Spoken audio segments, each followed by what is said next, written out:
tiguran ko pong Fernandinos. Malapit na po ing halalan king Lunes.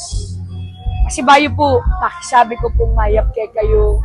Sana po, bayo po yung tiwala ka na ako. For the first time, bilang mayor na po ng Siyudad San Fernando. At, tandaan niyo po yun. Kung sakali po, na biyayo po yung tiwala, yun po ka na ako. Kayo po pagsisyan.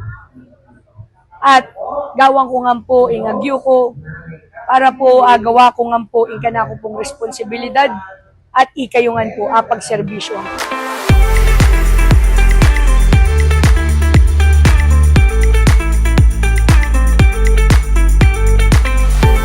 Makakaasa sila na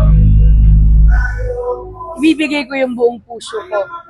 Hindi lang dahil trabaho, hindi lang ito dahil isang trabaho.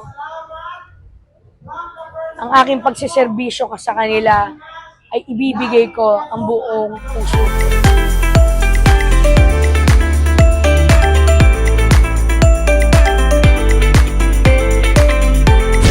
Ako ay magiging puso ng San Fernando dahil sinabi ko nga sa iyo, ako ay magseservisyo ng may puso.